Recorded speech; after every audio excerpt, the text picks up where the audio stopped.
En la clase del otro día vimos cuáles eran las características fundamentales que tenía la literatura del romanticismo. Os recuerdo que estamos hablando de la literatura de la primera mitad del siglo XIX, la primera mitad del siglo XIX. También os conté que aunque el romanticismo oficialmente o generalmente se dice que es el movimiento literario de la primera mitad del siglo XIX, también os conté que en España es un movimiento que en realidad dura menos, porque no llega hasta la década de los 30, de 1830, por razones políticas, porque el rey Fernando VII prohíbe cualquier tipo de contacto con el exterior para que España no se contagie de los afanes revolucionarios que había habido en Francia, y fundamentalmente para que no le corten la cabeza a él como le cortaron a sus primos borbones. Entonces, cuando Fernando VII muere, sí que llega el romanticismo, y el romanticismo va a tener dos géneros fundamentales. El romanticismo va a triunfar en la poesía y el romanticismo también va a triunfar en el teatro, como veremos luego. Respecto de la literatura en general, la literatura del romanticismo en general, aquí os señalé cuáles eran las características que tenía la literatura del romanticismo, esos protagonistas que están al margen de la ley, la mezcla en el teatro, por ejemplo, de prosa y verso, y la mezcla en el verso, en la poesía, de diferentes tipos de estrofas y de diferentes tipos de medidas. También os hablé en el teatro de la ruptura de la regla de las tres unidades. Vamos a encontrar que las obras pasan en años, que lo que se cuenta pasa en diferentes escenarios y que hay acciones paralelas, que no hay solamente una acción principal. También os expliqué que los ambientes que les gustan a los románticos son ambientes extremados, tempestades, tempestades en el mar, tormentas, paisajes nocturnos, que a los románticos les gustan mucho pues, los cementerios, las ruinas, los paisajes extremos en los polos, los desiertos, y también os conté que muchas veces la naturaleza, esa naturaleza, es tan importante y está tan en consonancia con el estado de ánimo del protagonista que se produce lo que se llama la falacia patética, que es que los sentimientos del protagonista están acompasados con la naturaleza. Entonces, si él está triste, llueve, o ella, y si está alegre, sale el sol, y si está muy enfadado, hay tormenta. Eso que vemos hoy en día en las películas, eso es propio del romanticismo. También os expliqué que la personalidad de los protagonistas es muy importante, es fundamental, sobre todo los protagonistas masculinos, porque en el caso de las protagonistas femeninas nos encontramos con dos tipos de mujeres, con el ángel de amor, la mujer angelical, normalmente rubia, de ojos azules, de piel blanca, que te salva del mal, virginal además, o que te intenta salvar, y luego la mujer morena, sensual, sexual, en fin, que es la que te lleva a la perdición. Normalmente los personajes femeninos se mueven por ahí.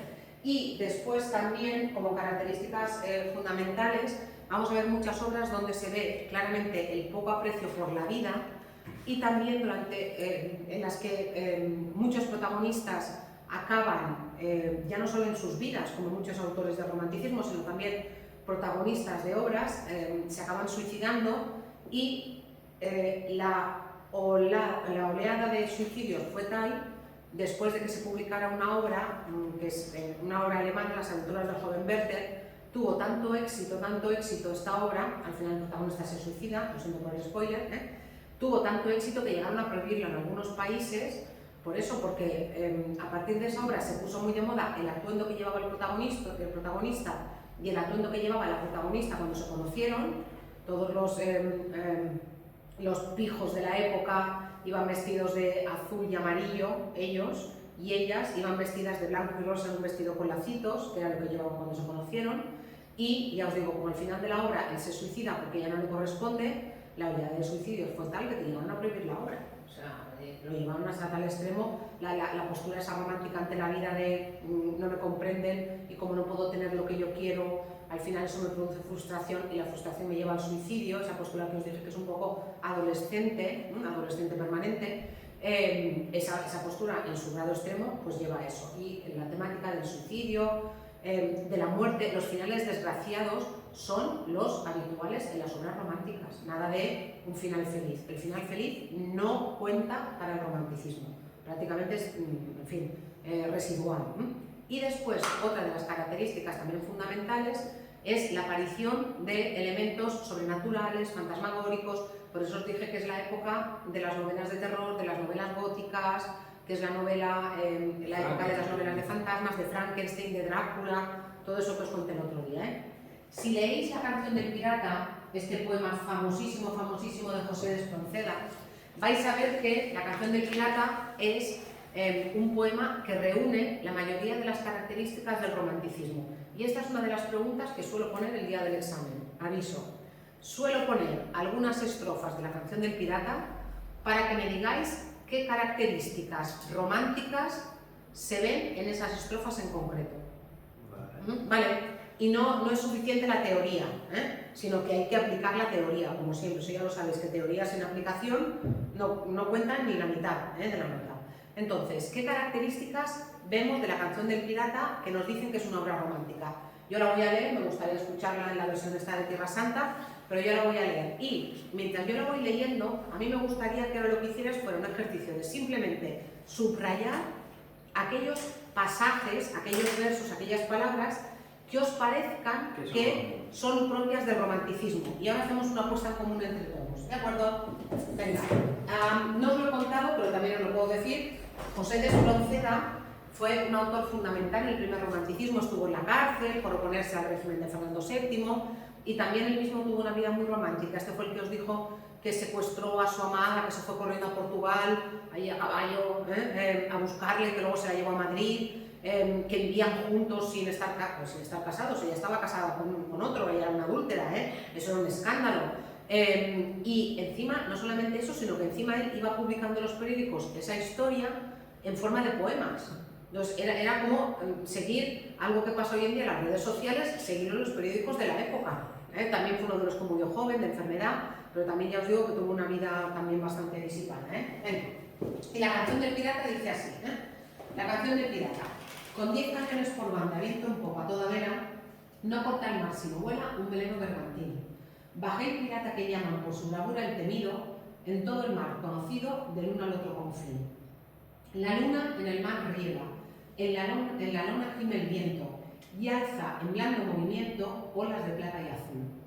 Y va el capitán pirata cantando alegre en la popa, hacia un lado, al otro Europa, y allá su frente Estambul. Navega velero mío sin temor, que ni enemigo bravío, que ni enemigo navío, ni tormenta ni bonanza, tu rumbo a torcer alcanza, ni a sujetar tu valor. 20 presas hemos hecho a despecho del inglés, y han rendido sus pendones 100 naciones a mis pies. ¿Qué es mi barco, mi tesoro? ¿Qué es mi Dios, la libertad? Mi ley, la fuerza y el viento, mi única patria la mar. Allá muevan feroz guerra ciegos reyes por un palo más de tierra, que yo aquí tengo por mío, cuanto amarca el mar bravío, a quien nadie impuso leyes. Y no hay playa sea cualquiera, ni bandera de esplendor, que no sienta mi derecho y dé pecho a mi valor.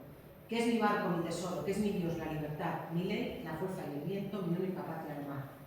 A la voz de barco viene, es de ver cómo mira y se previene a todo trapo a escapar, que yo soy el rey del mar y mi furia es de temer. En las presas yo he vivido lo cogido por igual, solo quiero por riqueza la belleza sin rival. Que es mi barco, mi tesoro, que es mi Dios, la libertad, mi ley, la fuerza y el viento, mi única patria al mar. Sentenciado estoy a muerte, yo me río. No me abandone la suerte, y al mismo que me condena, colgaré de alguna antena, quizá en su propio navío. Y si caigo, ¿qué es la vida? Por perdida ya la di, cuando el yugo del esclavo como un bravo sacudí. Que es mi barco, mi tesoro, que es mi Dios, la libertad, mi ley, la fuerza y el viento, mi única patria al mar.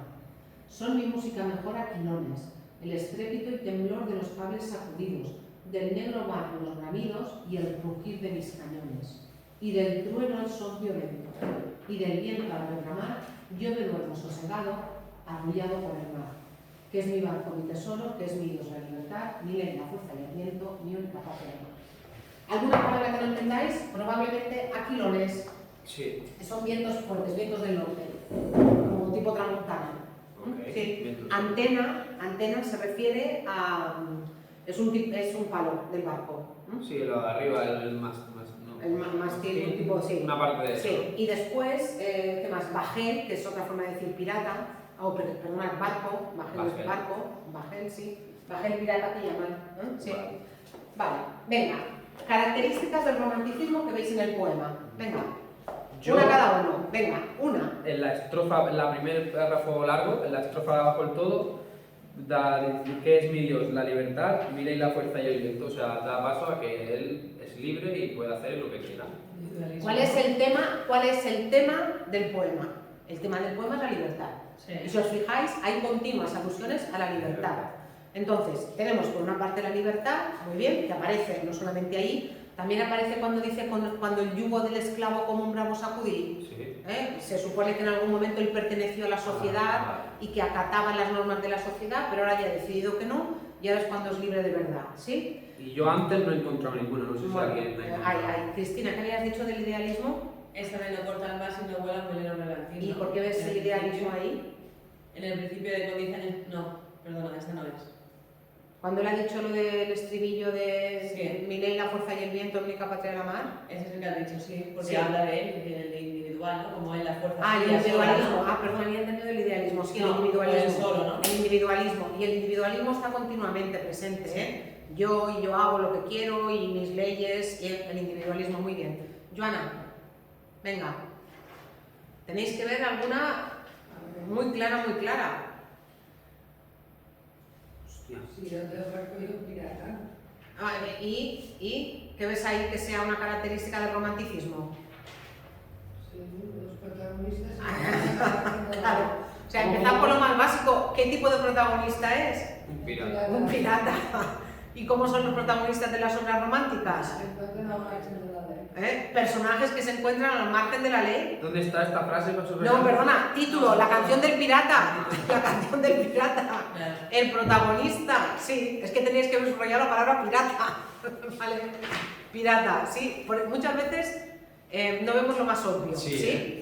El pirata es un tipo de protagonista que es, ya os dije que hay muchas obras del romanticismo que son de piratas, ¿eh? A lo mejor os suena, a algunas que tenéis un poquito más de edad, pero a lo mejor os suena Sandokan. Sandokan. Sí. Sandokan, vale. Pues el autor de Sandokan tiene una novela, de la que luego se hicieron 3 o 4 partes, que se llamaba El Corsario Negro, que a mí me encantaba, es mi novela de aventuras favorita de joven, de adolescente. Yo quería ser pirata, claro, yo quería ser pirata como El Corsario Negro, de Emilio Salgari.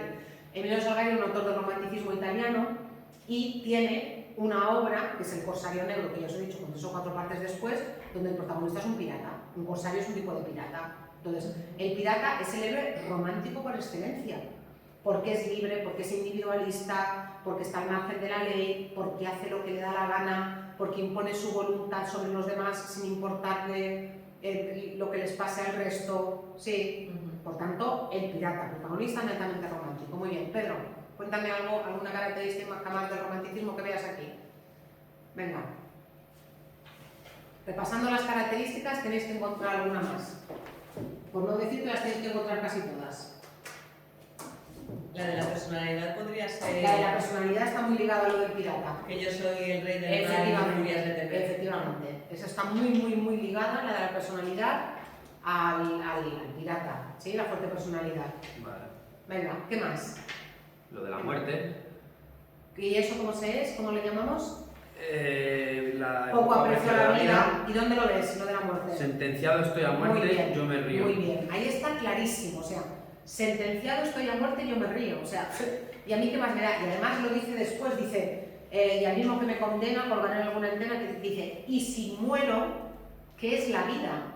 Por perdida ya la di, cuando el yugo del esclavo como un bravo sacudí, es decir, a mí qué más me da la vida, y si me muero, ¿qué? Claro. Sí, vale, venga, ¿qué más? Una pregunta, la de que habla de lejanos en el tiempo, ¿podría ser Muy cuando bien. habla de Asia a un lado, Europa?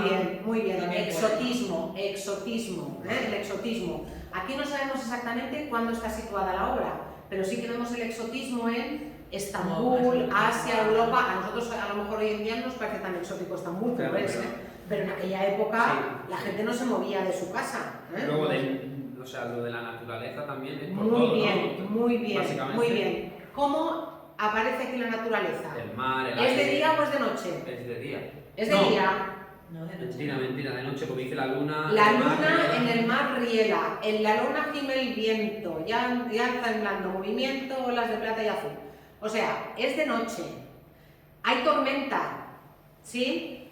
Lo veis que más adelante al final Sí. lo dice, sí, hay tormenta. Y atención, ¿hay o no hay falacia patética? Sí. y del trueno al son violento, y del viento al rebramar, yo me duermo sosegado, arrullado por el mar. Como mi carácter es volcánico y violento y desatado, la naturaleza se acompasa conmigo y yo me duermo justamente arrullado sería arrullado,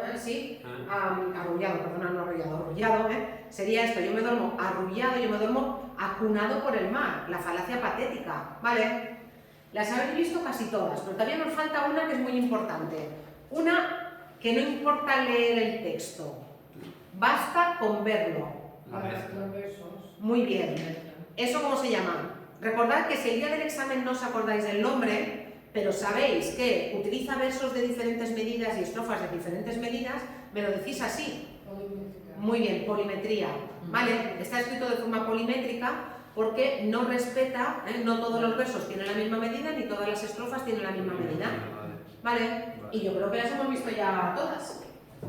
Bueno, el desprecio a la vida, el desprecio a las leyes, que eso está muy... ¿Y la ruptura dónde la podíamos? No, aquí no hay ruptura porque no hay- eso es para el teatro. La ruptura de las reglas de las 3 unidades es solamente para el teatro. Vale. Y elementos fantásticos tampoco, ¿no? ¿O es No, todo también, no, aquí elementos fantásticos no se ven todas las características en todos los textos, Vale. pero aquí veis que veis la Tienen mayoría. la mayoría, sí. La mayoría, entonces, el día del examen, ¿qué es lo que tenéis que hacer? Lo que hemos hecho, lo que hemos hecho. En primer lugar, nos encontramos con el protagonista, que como ya dice el título, es un pirata y por tanto... Antes de eso poner el título de la obra, autor, sí, efectivamente. y Sí, te lo corriente pido, literaria. porque a lo mejor te digo, indica qué características del romanticismo se ven en las siguientes estrofas de la canción del pirata de José de Espronceda. A lo mejor te lo pongo así, o a lo mejor te digo, identifica la obra y señala qué características propias del movimiento en el que lo vas a situar aparecen en el texto. Esta es una de las que voy a poner en el examen sí o sí. La cuestión es qué estrofas os voy a poner. Vale, pero más o menos ya voy a elegir unas estrofas en las que se vean casi todas estas. ¿De acuerdo? Vale. Venga, esto es lo que os quería explicar de la poesía romántica y lo que me tenía que servir a partir de la canción del pirata. ¿Qué ocurre con la prosa del romanticismo? A ver, dentro de la prosa del romanticismo, la prosa no va a ser el género literario que más éxito va a tener durante el romanticismo. Pero sí que es verdad que a la prosa romántica le debemos la invención de un género literario del que vosotros disfrutasteis en el cuatrimestre pasado. El cuatrimestre pasado vosotros leísteis Silly, ¿y Silly qué era? ¿Una novela? Como subgénero, una novela, ¿no? Una novela histórica. Dilo sin una novela histórica. ¿Y qué era una novela histórica? ¿Qué es una novela histórica? Vale, una narración, ¿no? ¿Una narración que qué? Que cuenta hechos... Ha pasado, ¿no? Sí, Reales, verídicos. ¿no? Y tiene mezcla de ficción y mezcla de realidad, Vale. y está situada en una época anterior a la que está escrita. Sí. Vale. La novela histórica no existe hasta el siglo XIX, hasta el romanticismo. El romanticismo, en esta evasión, en este exotismo, se aleja a ciertos países, pero también se aleja a ciertas épocas. Y, por ejemplo, a los autores románticos les encanta la Edad Media. No sé si os suena Ivanhoe, Guillermo Tell, estas son historias de la Edad Media, pero son historias situadas en la Edad Media, pero escritas en el siglo XIX. La novela histórica se inventa en el siglo XIX. ¿Qué va a ocurrir con la literatura española, la prosa española en el siglo XIX? Que la novela histórica que se va a escribir en España va a ser bastante mala, va a ser bastante aburrida, y aquí, así como por ejemplo en inglés está Sir Walter Scott, que es un genio a la hora de escribir novela histórica, en España la novela histórica del siglo XIX no es demasiado buena, es bastante aburrida. Se ambientan en la... Se ambientan en la Edad Media, pero es muy pesada, con mucha descripción, con mucho dato histórico que al final no te aporta nada y no está bien afinada. Lo que sí que afina mucho es otro género que también se inventan durante el romanticismo, que va a tener mucho éxito, que es el llamado cuadro de costumbres. Y más que nada, porque dentro del cuadro de costumbres vamos a situar al mejor prosista del siglo XIX en España, que es Mariano José de Larra. Ahora os explicaré lo que es un cuadro de costumbres. Pero fijaos, Mariano José de Larra, 1809-1837. Muy poco. se suicidó. Este es el que se suicidó, que lo conté el otro día, pegándose un tiro delante del Delante del espejo. espejo, sí. Parece que para llevarse como a la tumba, como última imagen, su cara de horror cuando le entrara la bala por la sien. Se murió muy joven y además tuvo una vida en la que le dio tiempo a hacer de casi todo. Y cuando la gente, algún alumno me pregunta ¿por qué se suicidó? Se suicidó por una conjunción de factores. Tenía problemas económicos, tenía problemas personales, se había casado muy joven, con 17 o 18 años, enseguida había tenido 3 hijos, el matrimonio fue un desastre, él se enamoró de otra, luego esta otra le dejó, tenía ya a su mujer y a sus hijos allí medio abandonados, esta otra que lo había abandonado también. Luego encima se presentó a unas elecciones por un partido político, sacó escaños, esas elecciones se anularon, entonces él vio que si se presentaba por otro partido político que era más pro-gubernamental podría hacer cosas, pero resulta que se presentó por otro partido político, sus compañeros del primer partido pensaban que los había traicionado, cuando salen las elecciones se vuelven a anular, en fin, se encuentra muchos problemas además con la censura. Él era periodista antes que escritor, no podía publicar prácticamente nada, de hecho lo llevaron a la cárcel, estuvo 3 o 4 veces en la cárcel. Una de las veces que lo llevaron a la cárcel es porque él, que era editor de un periódico, lo publicó en blanco. Le censuraban tanto, antes de publicar cualquier cosa tenías que dársela al gobierno para que el gobierno decidiera que se podía publicar y no. Y le censuraron tanto que llegó a publicar un periódico solamente con la cabecera y el resto del periódico en blanco. Claro, lo llevaron a la cárcel, o sea, imaginaos, ¿eh? Entonces, ya llegó un momento que con 27 años, ya vio que, o 28 años, ya vio que su vida no tenía salida, que aquello era un desastre y se suicidó. Y una cosa que a mí me parece especialmente triste es que tardaron como 3 días en encontrar su cadáver. O sea, que durante 3 días nadie le echó de menos. Eso no es... en fin, ¿y él qué escribía? Pues mirad, escribía cuadros de costumbres. ¿Y qué era un cuadro de costumbres? Pues mirad, un cuadro de costumbres es un artículo en prosa en el que se describen tipos populares, actitudes, comportamientos, valores, por medio de la descripción, con frecuencia satírica, a veces con un breve pretexto narrativo, y tiene mucho éxito en el siglo XIX, y vendría a ser, o sea, imaginaos por ejemplo que ya os digo que me describáis a una poligonera, una choni, ¿sí? Y vosotros tenéis que hacer un texto, no con una historia que le pasa a ella, sino un texto en el que me expliquéis cómo es, cómo viste, cómo habla, cómo actúa, si queréis alguna anécdota, pero no tiene que ser un texto narrativo, sino que tiene que ser un texto en el que yo, a través de lo que vosotros habéis escrito, vea o un poco de crítica o vea ironía. Los artículos de costumbres más interesantes son los de Larra, porque Larra tiene muy buen ojo crítico y Larra lo que hace es que da mucho en el clavo de cuáles son los defectos de los españoles.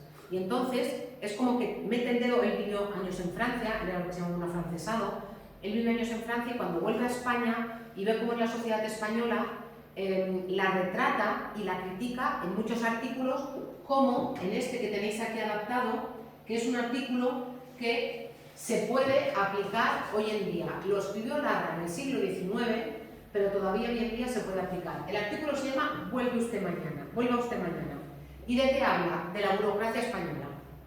De que cuando vas a hacer un papel o cuando vas a moverte lo que sea, o no está el funcionario, o el funcionario ha salido a comer, o no está la persona que se encarga, o resulta que el papel no ha llegado y tiene que llegar 3 días después, o no sé qué, y al final es vuelva usted mañana, vuelva usted mañana, vuelva usted mañana, vuelva usted mañana, y al final no terminas por hacer la gestión, o la haces ya de forma desesperada, o hoy en día se la das a una gestoría para que te haga la gestoría, ¿vale?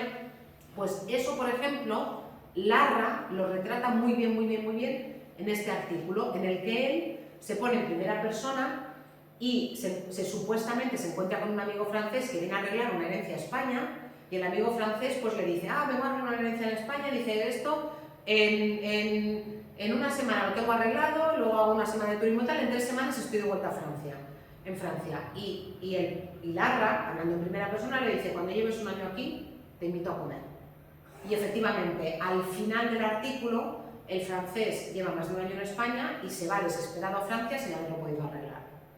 Entonces, este problema de la burocracia que todavía tenemos hoy en día, Lara lo denuncia ya en el siglo XIX.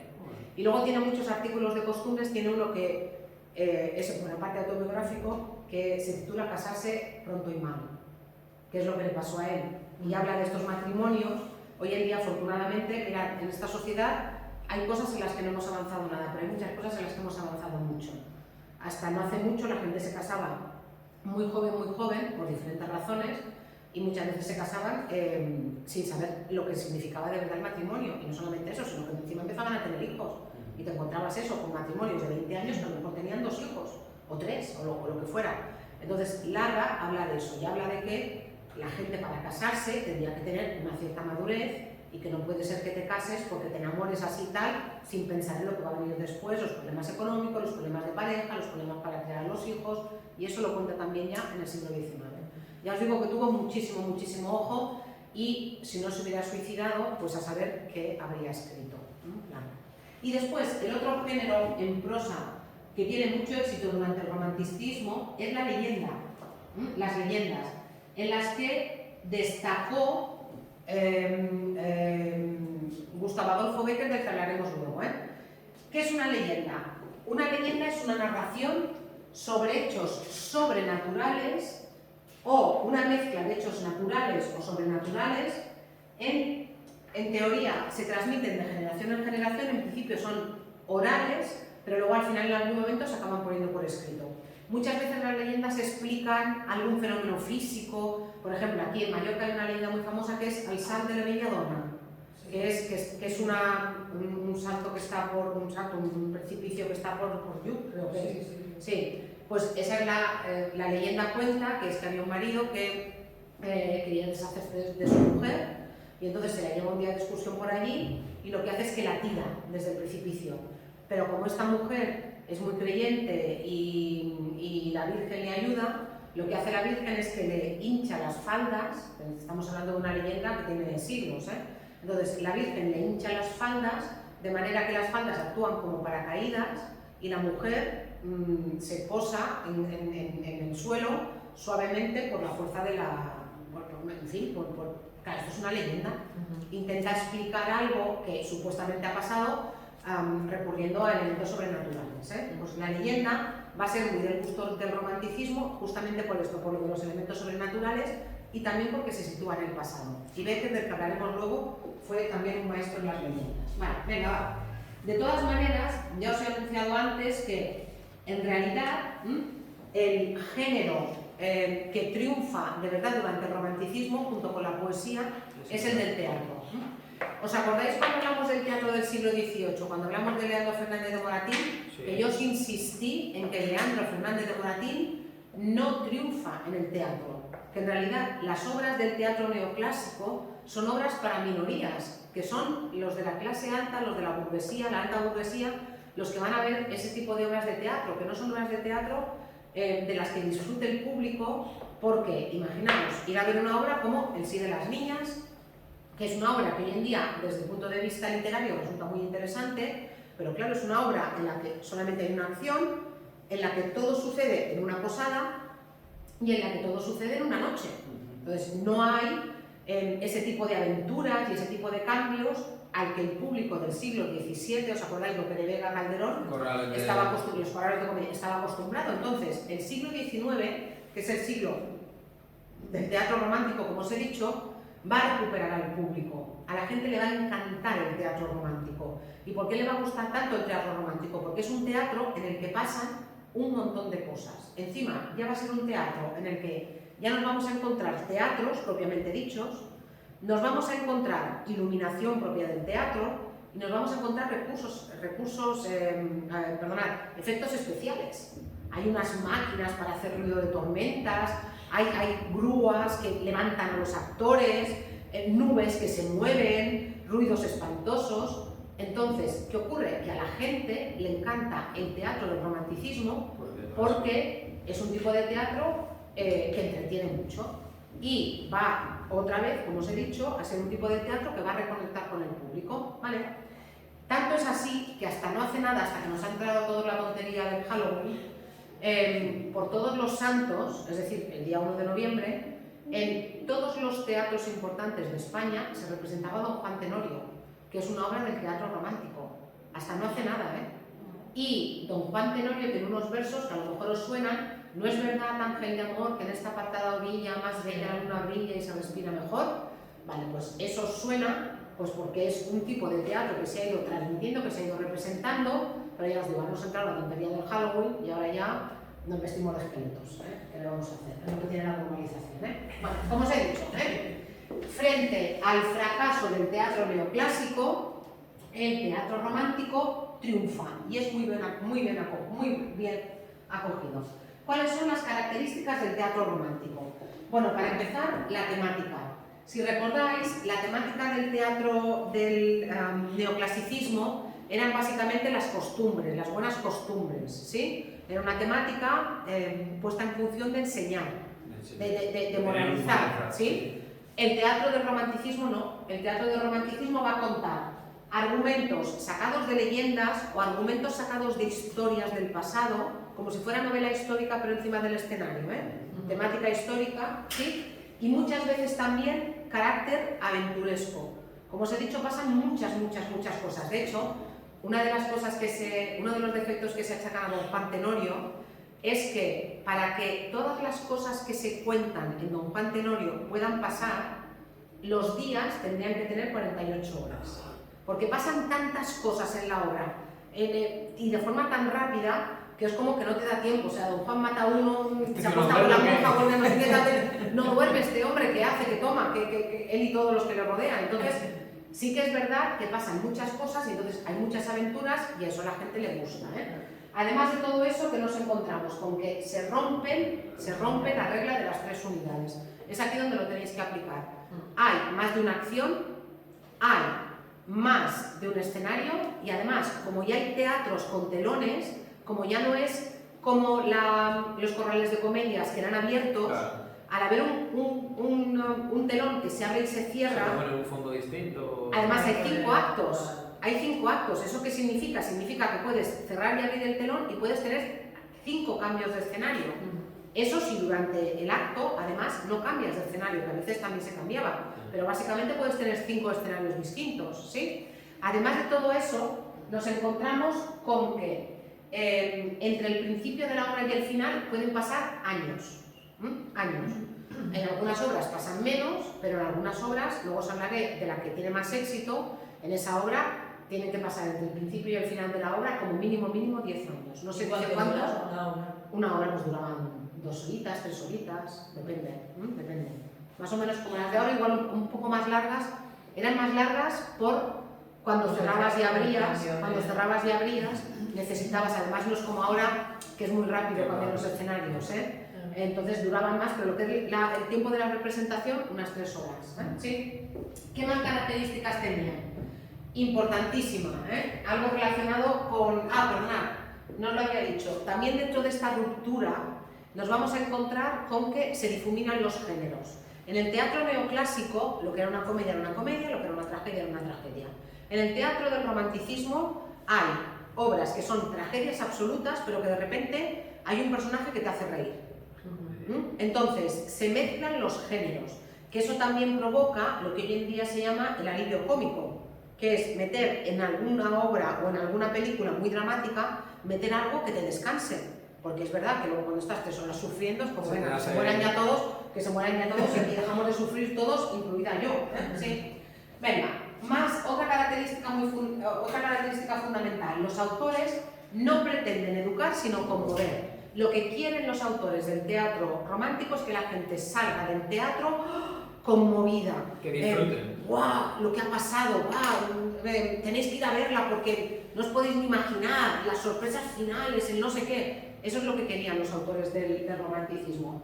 Los protagonistas os van a sonar, y os va a sonar por la canción del pirata, son tipos cínicos, llenos de misterio y muchas veces también son personajes a los que persigue una especie de destino fatal. Ellos quieren hacer las cosas bien, ellos quieren que les salgan bien las cosas, pero tienen una especie de hado que los marca, tienen algo, un destino terrible que los persigue y que hace que acaben siempre mal. y junto a ellos, ya os he dicho que estas dos tipologías de mujeres también son las habituales. Como también podéis deducir por lo que hemos visto de antes, las escenas de las obras del romanticismo se llenan de escenas nocturnas, de desafíos, de muerte, de sepulcros, de tumbas, de muertos que salen de la tumba, en fin, todo lo que le gustaba a la gente de aquella época. De lo que se trata es de que el espectador sienta emociones y sentimientos fuertes, y por eso nos vamos a encontrar con muchos recursos como interrogaciones y exclamaciones retóricas, exageraciones, metáforas, antítesis, y un lenguaje en el que nos vamos a encontrar con adjetivos y expresiones muy enfáticas, muy de subrayar lo que estoy diciendo, el sueño, fantasía, maldición, fatalidad, lóbrego, terrible, catombe, en fin, palabras para llamar mucho la atención de la gente y, otra vez, siempre estamos dentro de la misma línea, para conmover al espectador. Dentro de las obras que triunfan en el romanticismo, hay como dos que son principales y que además abren y cierran el movimiento del romanticismo en España. Nos encontramos por una parte con Don Álvaro, que es estrenada en 1834, Don Álvaro la fuerza del sino. Sino, escrito junto, significa destino, ¿sí? Entonces, Don Álvaro la fuerza del sino, y después Don Juan Tenorio, que vendría a cerrar el momento álgido del romanticismo en 1844. De Don Álvaro, si lo queréis ver, tenéis aquí la obra, la tenéis aquí completa en una adaptación de televisión española muy antigua, que está todavía en blanco y negro. ¿Qué ocurre con Don Álvaro? Ahora cuando os cuente el argumento lo vais a entender.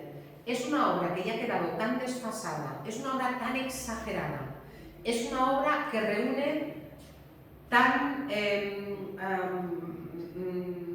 magistralmente lo bueno y lo malo del romanticismo, que hoy en día resulta una obra que no se puede representar.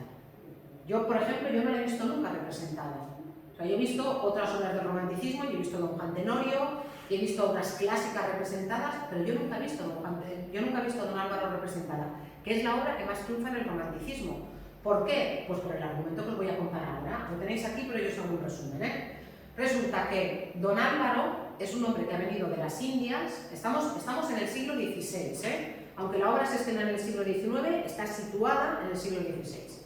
Don Álvaro es un hombre que ha venido de las Indias, llega a Córdoba, es un hombre que es guapo, es listo, bueno, tiene todas las virtudes, es rico. Por tener virtudes dicen que hasta el buen torero, o sea que lo consideran una virtud en aquel tiempo, yo desde luego no, pero bueno.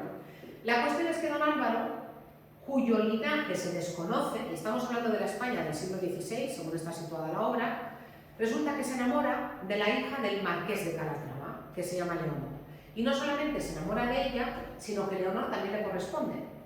Entonces, ellos se quieren casar, pero cuando Leonor le dice a su padre que está enamorada de Don Álvaro y que Don Álvaro se quiere casar con ella, el padre, bueno, en fin, se pone hecho una fiera y dice que de ninguna manera, que su hija se va a casar con un noble, que quién es ese que ha venido de las Indias y cuyo origen se desconoce, y que de ninguna manera va a permitir que su hija se case con un don nadie, ¿vale? Aunque sea riquísimo, Estamos hablando del siglo XVI en España. La cuestión es que Don Álvaro y Doña Leonor están perdidamente enamorados y planean una boda en secreto. Planean muy cerca del palacio donde vive Leonor, hay una ermita. Entonces, una noche, Don Álvaro lo que hace es que la va a buscar a ella a casa. El plan es, te voy a buscar a casa, nos vamos a casarnos a la ermita donde ya habrá un cura esperándonos, consumamos el matrimonio. Una vez el matrimonio ya esté consumado, es decir, una vez que hayamos mantenido relaciones sexuales, al día siguiente nos presentamos delante de tu padre y ya no va a poder hacer nada, ya vamos a estar casados.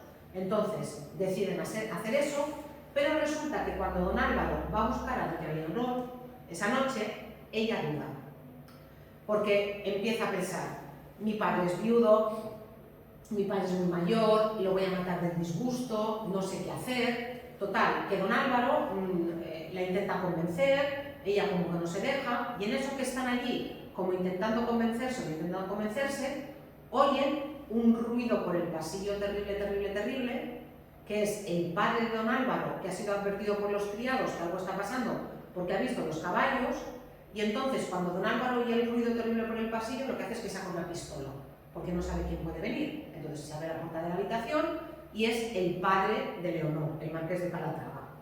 Total, tienen una discusión, ellos dos, pero don Álvaro ve que Leonor no se quiere ir con él, que a Leonor le da pena a su padre, y entonces don Álvaro, ¿qué hace? Don Álvaro dice, bueno, pues venga, si es esto, me rindo, ¿y qué hace? Tira la pistola al suelo para rendirse, con tan mala suerte que la pistola se dispara, da al marqués de Calatrava y el marqués muere.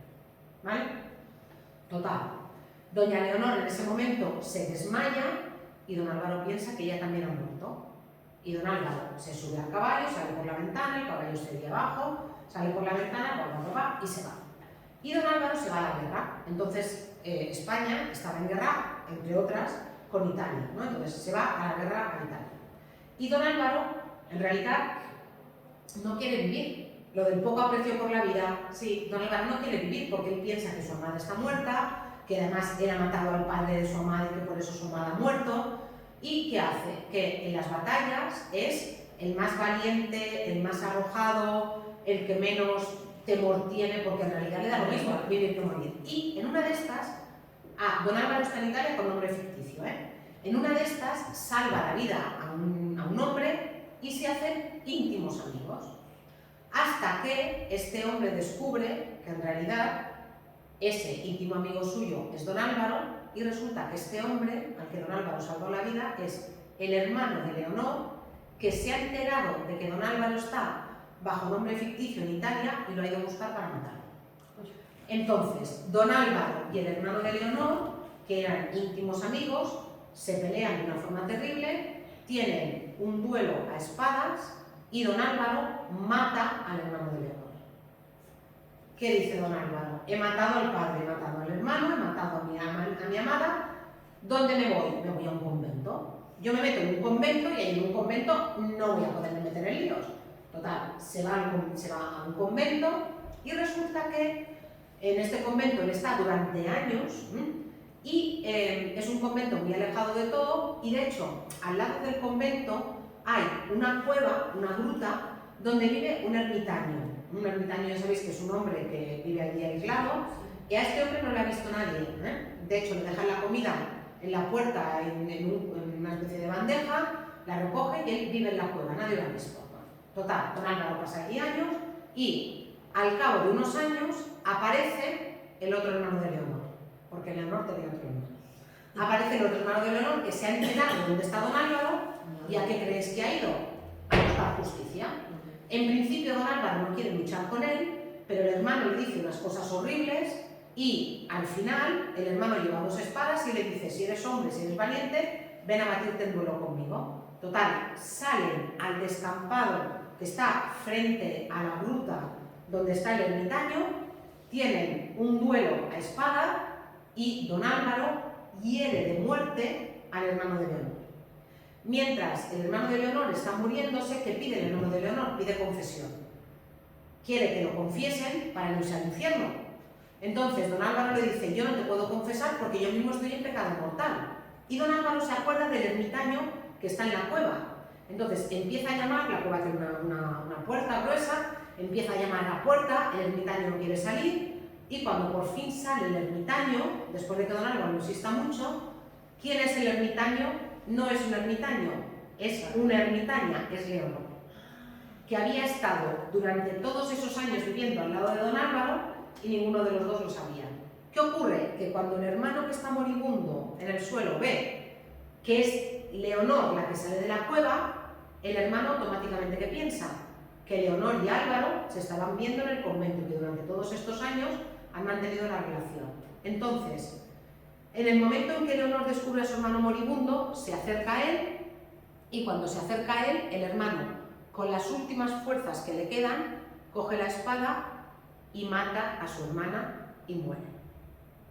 Claro, Don Álvaro, delante de este desastre, ¿qué hace? Se sube a un risco y en mitad de una tormenta terrible, invoca a los infiernos, le pide al infierno que abra su fauce y que se tire, o sea, que le deje que se caiga, y se tira y se suicida, ¿vale? Y la obra acaba con todos los monjes que llegan allí y se encuentran a Leonor, al hermano, a Don Álvaro y cantan un miserere. Claro, os podéis imaginar, la gente flipaba en aquella época, a la gente le encantaban esas obras donde pasaban tantas cosas. Claro, entendéis que hoy en día sea irrepresentable, no porque no se pueda representar físicamente, sino porque no te lo crees. ¿Cómo es posible tanta casualidad? ¿Cómo es posible tanta inquina? ¿Cómo es posible tanta...? No te lo crees de ninguna manera, pero a la gente le encantaba. Sí. Y en esa obra, además, yo os he contado solamente las partes dramáticas, pero en esa obra hay partes que están escritas en prosa y partes que están escritas en verso. Las partes que están escritas en verso tienen versos de diferentes medidas. Hay continuos cambios de lugar, hay acciones secundarias y por haber, o sea, es que hay efectos especiales, hay ese final, en fin, todas esas características que hacen que a la gente le guste ese tipo de teatro y que, como os he dicho, vuelva a reconectar con el público. A nosotros nos resulta increíble e imposible, pero en aquella época va a tener muchísimo éxito. ¿De acuerdo? Sí.